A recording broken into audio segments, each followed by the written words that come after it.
स्वागत है आप सभी लोगों का अपने YouTube चैनल स्क्रैच माइंड में। आज के इस वीडियो में मैं आप सभी लोगों को 20 फरवरी 2021 के जितने भी महत्वपूर्ण करंट अफेयर्स के प्रश्न होंगे उन सारे प्रश्नों को मैं आप लोगों को बताऊंगा। तो आइए वीडियो को शुरू करते हैं। अभी हाल ही में देश के सबसे बड़े हॉकी स्टेडियम की नींव रखी गई है। तो आप लोगों को बताना है कि यह हॉकी स्टेडियम भारत के किस राज्य में खोला जा रहा है। तो अभी हाल ही में देश के सबसे बड़ी हॉकी स्टेडियम की नींव भारत के उड़ीसा राज्य में रखा गया है, यानी कि इस क्वेश्चन का ऑप्शन नंबर 1 सही है।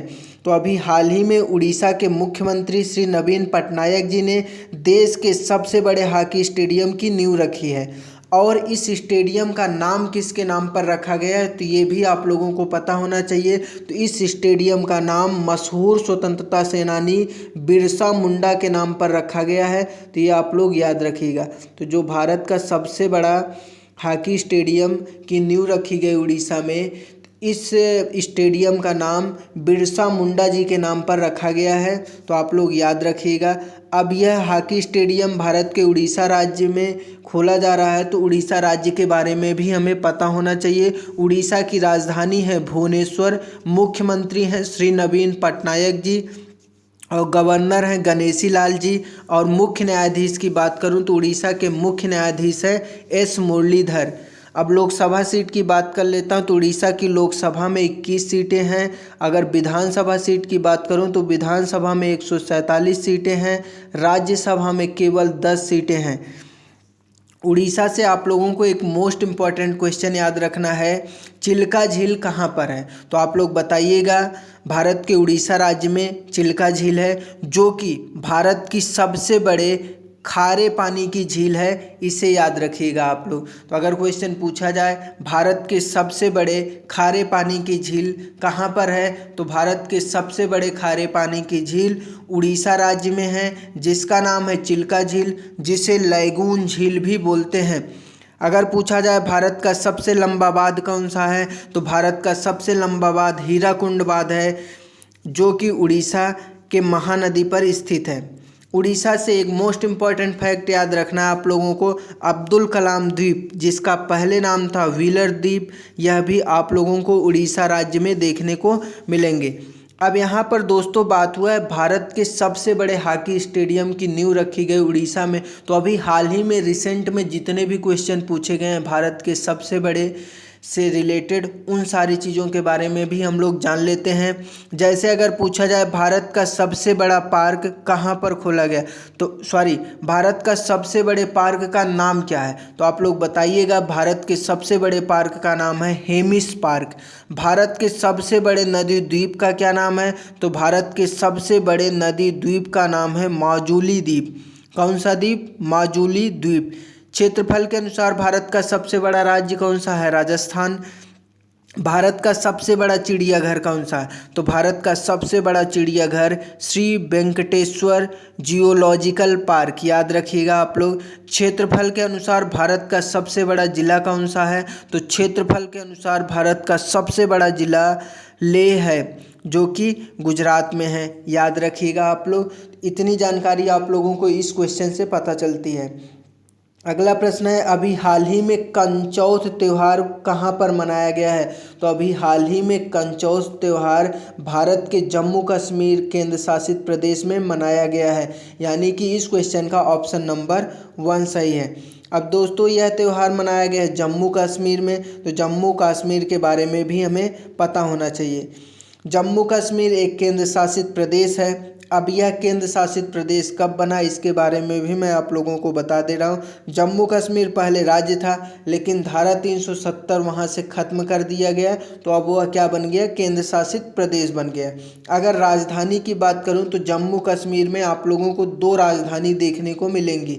तो जो शीतकालीन राजधानी है उसे हम लोग जम्मू बोलते हैं। तो जम्मू कश्मीर की शीतकालीन राजधानी है जम्मू। और ग्रीष्मकालीन राजधानी की बात करूं तो जम्मू कश्मीर की ग्रीष्मकालीन राजधानी है श्रीनगर।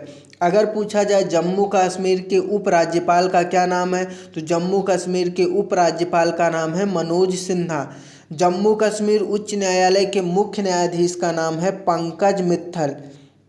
और आप लोगों को वूलर झील भी जम्मू कश्मीर में ही देखने को मिलेगा। तो वूलर झील से आप लोग याद रखिएगा, वूलर झील भारत के सबसे बड़े ताजे पानी की झील है। तो याद रखिएगा, सबसे बड़े खारे पानी की झील पूछा जाए तो उड़ीसा राज्य में है, जिसका नाम है चिल्का झील। अगर पूछा जाए भारत के ताजे पानी की सबसे बड़ी झील कौन सी है, तो वो झील है वूलर झील। मैं लिख दे रहा हूँ यहाँ पर, कौन सी झील है, वूलर झील। तो याद रखिएगा आप लोग। डल झील के किनारे श्रीनगर शहर स्थित है, इसे भी आप लोग याद रखिएगा। अगर जम्मू कश्मीर के कुछ प्रमुख झीलों की बात करूं तो आप लोगों को जम्मू कश्मीर में डल झील, नागिन झील, अनंतनाग झील, वैरीनाग झील, शेषनाग झील, कौसरनाग झील, ये सारे के सारे झील आप लोगों को जम्मू कश्मीर केंद्र शासित प्रदेश में मिलेंगे।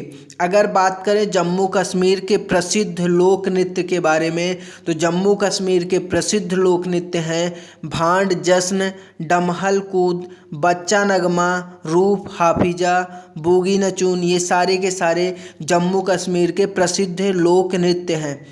अब भारत के कुछ राज्यों में प्रमुख महोत्सव मनाए जाते हैं जो अभी हाल ही में मनाए गए हैं, उनके बारे में भी हम लोग जान लेते हैं, जो कि आने वाले एग्ज़ाम के पार्ट बन सकते हैं।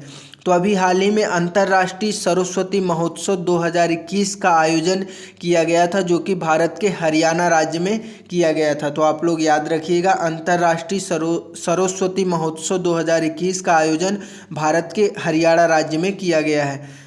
टिहरी झील महोत्सव का आयोजन उत्तराखंड राज्य में किया गया है अभी हाल ही में, याद रखिएगा आप लोग। मांडू महोत्सव का आयोजन भारत के मध्य प्रदेश राज्य में किया गया है। जल्लूकट्टू महोत्सव का आयोजन तमिलनाडु में किया गया है। तो अभी हाल ही में कुछ महोत्सव मनाए गए थे, तो आप लोग याद रखिएगा। अगला प्रश्न है, अभी हाल ही में फ्लिपकार्ट ने हॉस्पिकैश बीमा शुरू करने के लिए किसके साथ साझेदारी की है। तो अभी हाल ही में फ्लिपकार्ट ने हॉस्पिकैश बीमा शुरू करने के लिए ICICI लोम्बार्ड के साथ साझेदारी कर ली है, यानी कि इस क्वेश्चन का ऑप्शन नंबर 1 सही है। अब दोस्तों यहाँ पर एक टर्म आया है हॉस्पिकैश, तो इसके बारे में हम लोग जान लेते हैं। हॉस्पिकैश बीमा है क्या, इसके बारे में हमें जानकारी होनी चाहिए, तो मैं आप लोगों को बता दे रहा हूँ। यह बीमा उत्पाद उपभोक्ताओं को अस्पताल में भर्ती होने के हर दिन का भुगतान करने में सक्षम बनाएगा। तो हॉस्पिकैश बीमा क्या है, अस्पताल में जो भी मरीज भर्ती होंगे उनके भुगतान के लिए उन्हें क्या बनाएगा, सक्षम बनाएगा, और साथ ही साथ निर्धारित दैनिक राशि उपभोक्ताओं को आकस्मिक चिकित्सा या आपातकालीन खर्चों के लिए भुगतान करने में भी सक्षम बनाएगा, ये जो हॉस्पिकैश बीमा है। और इसी के साथ फ्लिपकार्ट ने ICICI लोम्बार्ड के साथ साझेदारी कर ली। अब दोस्तों हमें पता होना चाहिए फ्लिपकार्ट के बारे में भी और ICICI लोम्बार्ड के बारे में भी। तो सबसे पहले जान लेते हैं ICICI लोम्बार्ड के बारे में। तो ICICI लोम्बार्ड भारत की एक बीमा कंपनी है जिसकी स्थापना सन 2001 ईस्वी में हुआ था। मुख्यालय की बात करूं तो मुख्यालय है महाराष्ट्र की राजधानी मुंबई में, और वर्तमान समय में इसके मैनेजिंग डायरेक्टर हैं भार्गव दास गुप्ता जी। अब फ्लिपकार्ट की भी बात कर लेते हैं। फ्लिपकार्ट भारत की ई कॉमर्स कंपनी है। तो फ्लिपकार्ट क्या है, भारत की एक ई कॉमर्स कंपनी है। अगर इसकी पेरेंट कंपनी की बात करूं तो फ्लिपकार्ट की पेरेंट कंपनी है वॉलमार्ट। अगर स्थापना की बात करूं तो फ्लिपकार्ट की स्थापना सन 2007 ईस्वी में हुआ था। मुख्यालय है कर्नाटक राज्य के बेंगलुरु शहर में। और फ्लिपकार्ट के CEO यानी कि चीफ एग्जीक्यूटिव ऑफिसर की बात करूं तो कल्याण कृष्ण मूर्ति जी हैं। तो याद रखिएगा फ्लिपकार्ट के CEO कौन है, कल्याण कृष्ण मूर्ति। अगर पूछा जाए फ्लिपकार्ट के मालिक कौन है, तो फ्लिपकार्ट के मालिक है सचिन बंसल और बिन्नी बंसल। अगला प्रश्न है, अभी हाल ही में Skoch chief minister of the year award से किसे सम्मानित किया गया है। तो अभी हाल ही में Skoch chief minister of the year award से YS जगन मोहन रेड्डी को सम्मानित किया गया है, यानी कि इस क्वेश्चन का ऑप्शन नंबर 3 सही है। तो याद रखिएगा Skoch chief minister of the year से सम्मानित किया गया है YS जगन मोहन रेड्डी जी को। यह पुरस्कार उन्हें क्यों दिया गया, तो याद इसके बारे में भी हम लोग जान लेते हैं। तो आंध्र प्रदेश में शासन को काफ़ी पारदर्शी और प्रभावशाली बनाने के कारण वाईएस जगनमोहन रेड्डी जी को Skoch chief minister of the year award से सम्मानित किया गया। तो आप लोगों को पता चल गया कि Skoch chief minister of the year award से वाईएस जगनमोहन रेड्डी को क्यों सम्मानित किया गया था। इसलिए सम्मानित किया गया था क्योंकि उन्होंने आंध्र प्रदेश में शासन में काफ़ी पारदर्शी और प्रभावशाली बनाने के लिए कार्य किया था। अब हम लोग कुछ पुरस्कार के बारे में बात कर लेते हैं जो अभी हाल ही में दिए गए हैं। तो आप लोगों को पता होगा अभी हाल ही में जावेद अख्तर को रिचर्ड डॉक्सन पुरस्कार 2020 से सम्मानित किया गया है और डीआरडीओ ने अभी हाल ही में scientist of the year award 2020 से डॉक्टर हेमंत कुमार को सम्मानित किया था। तो याद रखिएगा अभी हाल ही में डीआरडीओ ने scientist of the year award से 2020 से डॉक्टर हेमंत कुमार को सम्मानित किया। अगर बात किया जाए 2020 का ई पंचायत पुरस्कार कौन से राज्य को दिया गया है, तो अभी हाल ही में 2020 का ई पंचायत पुरस्कार भारत के हिमाचल प्रदेश राज्य ने जीता है। अगर बात करें एबल पुरस्कार 2020 की, तो एबल पुरस्कार 2020 से अभी हाल ही में ग्रेगरी मार्गुलिस और हिलेल फ्रुस्टेसबर्ग को सम्मानित किया गया है।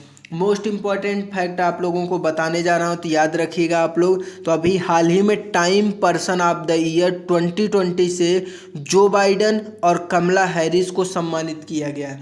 अगर पूछा जाए time person of the year 2020 से किसे सम्मानित किया गया है, तो इसे सम्मानित किया गया है अमेरिका के नवनिर्वाचित राष्ट्रपति जो बाइडन और उपराष्ट्रपति कमला हैरिस को सम्मानित किया गया है। तो आप लोग याद रखिएगा Skoch chief minister of the year award से सम्मानित किया गया आंध्र प्रदेश के मुख्यमंत्री वाईएस जगनमोहन रेड्डी जी को। अगला प्रश्न है, अभी हाल ही में संयुक्त सैन्य अभ्यास समुद्री सुरक्षा बेल्ट 2021 में भारत ने शामिल होने से मना कर दिया है। अब यह अभ्यास किन दो देशों के बीच आयोजित होगा, तो अभी हाल ही में संयुक्त सैन्य अभ्यास समुद्री सुरक्षा बेल्ट 2021 में भारत ने शामिल होने से साफ साफ मना कर दिया है। तो आप लोगों को बताना है कि यह अभ्यास अब किन दो देशों के बीच आयोजित की जाएगी। तो अब यह अभ्यास ईरान और रूस के बीच में होगा, यानी कि इस क्वेश्चन का ऑप्शन नंबर 1 सही है। तो भारत ने ईरान रूस समुद्री सुरक्षा बेल्ट 2021 में शामिल होने से साफ साफ मना कर दिया। तो अब यह 2 दिवसीय नौसैनिक अभ्यास हिंद महासागर के उत्तरी भाग में आयोजित किया जाएगा। अब कुछ सैन्य अभ्यास के बारे में भी बात कर लेते हैं जो अभी हाल ही में कंडक्ट हुए हैं। तो आप लोगों को याद रखना है इंद्रधनुष युद्धाभ्यास ये किसके किसके बीच होता है, तो इसके बारे में आप लोगों को पता होना चाहिए। जो इंद्रधनुष युद्धाभ्यास है ये भारत और यूके की वायुसेना के बीच में आयोजित हुआ है अभी हाल ही में। तो याद रखिएगा अजय वारियर युद्धाभ्यास भारत और यूके के बीच में ही आयोजित होता है। तो भारत और यूके के बीच 2 युद्धाभ्यास हो गए, पहला है इंद्रधनुष युद्धाभ्यास और दूसरा है अजय वारियर युद्धाभ्यास। अगर बात करें सहयोग काइजिन युद्धाभ्यास का, तो ये अभ्यास भारत और जापान के बीच में होता है। अगर संप्रीति युद्धाभ्यास की बात करें तो संप्रीति युद्धाभ्यास भारत और बांग्लादेश के बीच में आयोजित होता है। नसीम अल वहार युद्धाभ्यास की बात करूं तो यह भारत और ओमान के बीच आयोजित हुआ है। तो आप लोग याद रखिएगा कुछ युद्धाभ्यास हैं जैसे इंद्रधनुष युद्धाभ्यास भारत और यूके के बीच, अजय वारियर युद्धाभ्यास भारत और यूके के बीच, सहयोग काइजिन युद्धाभ्यास भारत और जापान के बीच, संप्रीति युद्धाभ्यास काफ़ी इंपॉर्टेंट है, आने वाले एग्जाम में पूछा जा सकता है कि संप्रीति युद्धाभ्यास किन 2 देशों के बीच में होता है, तो भारत और बांग्लादेश के बीच में होता है, याद रखिएगा आप लोग। अगला प्रश्न है अभी हाल ही में मानवाधिकार परिषद सलाहकार समिति के पहले भारतीय अध्यक्ष के रूप में किसे नियुक्त किया गया है, तो अभी हाल ही में मानवाधिकार परिषद सलाहकार समिति के पहले अध्यक्ष के रूप में अजय मल्होत्रा को चिन्हित किया गया यानी कि नियुक्त किया गया है। तो इस क्वेश्चन का ऑप्शन नंबर 3 सही है। अजय मल्होत्रा जी को अभी हाल ही में मानवाधिकार परिषद की सलाहकार समिति के अध्यक्ष के रूप में पहले भारतीय के रूप में चुना गया है, तो आप लोग याद रखिएगा। तो मैं आप लोगों के कुछ संगठनों के अध्यक्ष के बारे में बता देता हूँ और आने वाले एग्जाम में ये पूछे जा सकते हैं, तो आप लोग याद रखिएगा। अगर पूछा जाए WHO के अध्यक्ष कौन है तो आप बताइएगा टेड्रोस एडहेनॉम। अगर पूछा जाए अंतर्राष्ट्रीय श्रम संगठन के अध्यक्ष कौन है तो अंतर्राष्ट्रीय श्रम संगठन के अध्यक्ष हैं गाय राइडर। संयुक्त राष्ट्र बाल कोष के अध्यक्ष के बारे में पूछा जाए तो इनका नाम है हेनरीटा फॉर। विश्व वन्यजीव एवं पर्यावरण संगठन के अध्यक्ष के बारे में पूछा जाए तो विश्व वन्यजीव एवं पर्यावरण संगठन के अध्यक्ष हैं पवन सुखदेव। संयुक्त राष्ट्र के अध्यक्ष के नाम सभी लोग जानते होंगे। संयुक्त राष्ट्र यानी कि यूनाइटेड नेशन के अध्यक्ष हैं एंटोनियो गुटेरेस। तो आप लोग याद रखिएगा WHO के अध्यक्ष के बारे में जिनका नाम है डॉक्टर टेड्रोस, और संयुक्त राष्ट्र के अध्यक्ष के बारे में भी पता होना चाहिए, इनका नाम है एंटोनियो गुटेरेस। अगला प्रश्न है अभी हाल ही में order of the rising sun gold and silver rays में थांगजाम धबाली सिंह को सम्मानित किया गया है। तो आप लोगों को बताना है कि यह किस देश का सर्वोच्च सम्मान है। तो अभी हाल ही में order of the rising sun gold and silver rays से किसको सम्मानित किया गया है? थांगजाम धबाली को। तो यह सम्मान किस देश का सर्वोच्च सम्मान है? तो यह सम्मान जापान देश का सर्वोच्च सम्मान है, यानी कि इस क्वेश्चन का ऑप्शन नंबर 2 सही है। अगर पूछा जाए जापान देश का सर्वोच्च सम्मान का नाम क्या है तो जापान देश के सर्वोच्च सम्मान का नाम है order of the rising sun gold and silver rays. इसी सम्मान से अभी हाल ही में थांगजाम धबाली सिंह को सम्मानित किया गया। तो अब बात कर लेते हैं यह पुरस्कार थांगजाम धबाली सिंह को क्यों दिया गया। तो उन्हें यह पुरस्कार भारत में जापान की बेहतर समझ को बढ़ावा देने और दोनों देशों के बीच संबंधों को गहरा करने के लिए दिया गया। तो थांगजाम धबाली को यह पुरस्कार क्यों दिया गया है? इसलिए दिया गया है क्योंकि उन्होंने जापान की बेहतर समझ को बढ़ावा दिया और दोनों देश के बीच संबंधों को गहरा करने के लिए दिशा निर्देश भी दिए, यानी कि काम भी किए। तो ये थांगजाम धबाली हैं कौन, इनके बारे में भी हमें पता होना चाहिए। थांगजाम धबाली, इनके बारे में जान लेते हैं। मणिपुर के चिकित्सक और मणिपुर टूरिज्म फोरम के संस्थापक हैं थांगजाम धबाली सिंह। याद रखिएगा आप लोग, थांगजाम धबाली कहाँ के हैं? मणिपुर के चिकित्सक और मणिपुर टूरिज्म फोरम के संस्थापक हैं, याद रखिएगा। अब इन्हें जापान के सर्वोच्च सम्मान से सम्मानित किया गया है। तो जापान के बारे में भी हमें पता होना चाहिए। जापान एशिया महाद्वीप में स्थित एक देश है जिसकी राजधानी है टोक्यो। अगर करेंसी की बात करूं तो जापान की करेंसी है जापानी येन। प्रधानमंत्री हैं योशिहिदे सुगा। तो अगर जापान के प्रधानमंत्री का नाम पूछा जाए तो जापान के प्रधानमंत्री हैं योशिहिदे सुगा। अगला प्रश्न है अभी हाल ही में COP26 के अध्यक्ष आलोक शर्मा ने प्रधानमंत्री नरेंद्र मोदी से मुलाकात की है। तो आप लोगों को बताना है कि COP26 का आयोजन किस देश में किया जाएगा। तो अभी हाल ही में COP के अध्यक्ष जो हैं आलोक शर्मा जी, ये भारत के प्रधानमंत्री नरेंद्र मोदी जी से मुलाकात की है। तो ये जो COP26 का आयोजन होना है यह ब्रिटेन देश में होगा, यानी कि इस क्वेश्चन का ऑप्शन नंबर 3 है। तो COP26 का आयोजन किस देश में होगा? ब्रिटेन देश में होगा। तो COP26 के बारे में जान लेते हैं। COP26 जो कि संयुक्त राष्ट्र जलवायु परिवर्तन सम्मेलन को कहते हैं। COP26 के अध्यक्ष और ब्रिटेन के सांसद आलोक शर्मा ने 16 फरवरी 2021 को प्रधानमंत्री नरेंद्र मोदी जी से मुलाकात की और इस दौरान दोनों ने जलवायु परिवर्तन से निपटने को लेकर भारत और ब्रिटेन के बीच सहयोग पर चर्चा की। तो इन्होंने मिले दोनों लोग, आलोक शर्मा जी और प्रधानमंत्री नरेंद्र मोदी जी आपस में मुलाकात की। तो इस मुलाकात के बीच जो चर्चा हुई, भारत और ब्रिटेन के बीच सहयोग पर चर्चा हुई और जलवायु परिवर्तन से जो परेशानी आएंगी उनकी चैलेंजेस से निपटने के लिए चर्चा हुई। तो COP26 शिखर सम्मेलन की मेज़बानी ग्लासगो में नवंबर 2021 में ब्रिटेन करेगा। तो ब्रिटेन के बारे में हम लोग जान लेते हैं, क्योंकि अध्यक्षता कौन करेगा, ब्रिटेन देश ही करेगा।